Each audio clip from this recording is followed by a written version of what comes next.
আরও কিছু খবর নিয়ে একটি ডেস্ক রিপোর্ট। বিএনপির কেন্দ্রীয় নেতা অ্যাডভোকেট রুহুল কুদ্দুস তালুকদার দুলু বলেছেন, ২০০৮ সালের নির্বাচনে জড়িতদের এবং ১/১১ কুশীলবদের গ্রেফতার করে বিচার করতে হবে। বিকেলে নাটোরের নলডাঙ্গা উপজেলার পিপরুল ইউনিয়ন জাতীয়তাবাদী কৃষক দল আয়োজিত জনসমাবেশে প্রধান অতিথির বক্তব্যে তিনি একথা বলেন।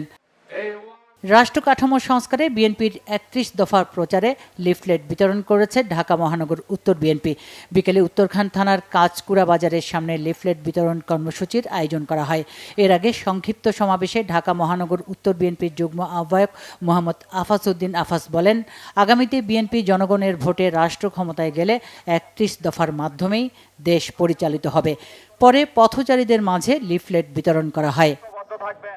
৩১ দফা বাস্তবায়নে লিফলেট বিতরণ, বিএনপির সদস্য সংগ্রহ নবায়ন এবং দ্রুত সময়ে সংসদ নির্বাচনের দাবিতে সমাবেশ করেছে কালিয়াকৈর উপজেলা ও পৌর বিএনপি। গাজীপুরের কালিয়াকৈর উপজেলার শফিপুর ফ্লাইওভারের নিচে এই সমাবেশ হয়। উপজেলা বিএনপির সাবেক সভাপতি মোহাম্মদ হেলাল উদ্দিনের সভাপতিত্বে প্রধান অতিথি ছিলেন বিএনপির ঢাকা বিভাগীয় সাংগঠনিক সম্পাদক কাজী সাইদুল আলম বাবুল। প্রধান বক্তা ছিলেন বিএনপির কেন্দ্রীয় নির্বাহী কমিটির শ্রম বিষয়ক সহ সম্পাদক হুমায়ুন কবির খান। এছাড়া উপস্থিত ছিলেন বিএনপির জাতীয় নির্বাহী কমিটির সদস্য মুজিবুর রহমান সহ অনেকে। কেউ যেন বিএনপির সুনাম নষ্ট করতে না পারে সে ব্যাপারে সবাইকে সজাগ থাকার আহ্বান জানিয়েছে জাতীয়তাবাদী textile engineers association of Bangladesh জেটেপ। সংগঠনের সভাপতি ইঞ্জিনিয়ার মোহাম্মদ ফখরুল আলম সাংবাদিকদের সঙ্গে মতবিনিময়ে এই আহ্বান জানান। বলেন, বিএনপির ভারপ্রাপ্ত চেয়ারম্যান তারেক রহমানের ৩১ দফার লক্ষ্য সাম্য, ঐক্য ও সমৃদ্ধ দেশ গড়া। বলেন, আগামী নির্বাচনে মনোনয়ন পেলে দুর্নীতিমুক্ত আধুনিক সমৃদ্ধ মিরসরাই গঠনে নিরলসভাবে কাজ করবেন।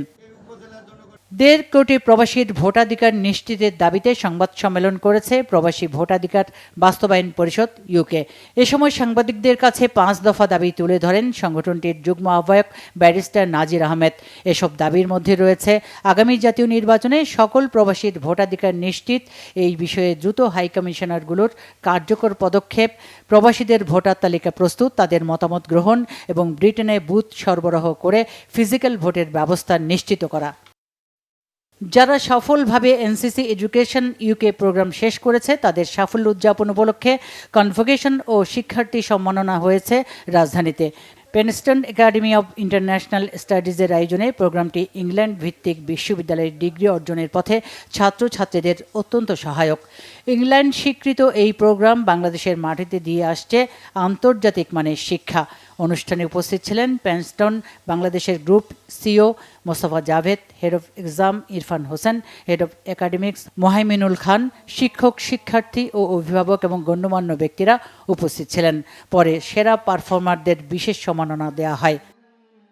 রাজধানীর একটি হোটেলে বর্ণাঢ্য আয়োজনে ব্র্যাক ব্যাংক সমকাল সাহিত্য পুরস্কার ২০২৩-এর বিজয়ীদের নাম ঘোষণা ও পুরস্কার বিতরণ করা হয়েছে। ১৩তম সাহিত্য পুরস্কারের এই আসরে দেশের খ্যাতনামা লেখক, উপন্যাসিক, গল্পকার ও প্রাবন্ধিক হাসনাত আব্দুল হাইকে আজীবন সম্মাননা দেওয়া হয়। অনুষ্ঠানের প্রধান অতিথি ছিলেন বাংলা একাডেমির সভাপতি অধ্যাপক আবুল কাশেম ফজলুল হক। উপস্থিত ছিলেন হামিম গ্রুপের ব্যবস্থাপনা পরিচালক একে আজাদ, ব্র্যাক ব্যাংকের ভাইস চেয়ারপারসন ফারুক মঈনুদ্দিন আহমেদ, ব্যাংকের deputy managing director M Masud Rana সহ গণ্যমান্যরা। জামায়াতে ইসলামীর নতুন কার্যালয়ের উদ্বোধন করা হয়েছে সাভারে। শুক্রবার সন্ধ্যায় পৌর এলাকার উত্তর জামসিংয়ে ওয়ার্ড কার্যালয়ের উদ্বোধন করেন ঢাকা জেলা জামায়াতে ইসলামীর রাজনৈতিক সেক্রেটারি হাসান মাহবুব মাস্টার। উদ্বোধনী অনুষ্ঠানে স্থানীয় ওয়ার্ডের নেতাকর্মীদের পাশাপাশি জামায়াতে ইসলামী সাভার পৌর শাখার বিভিন্ন স্তরের নেতারা উপস্থিত ছিলেন। Bangla vision news desk.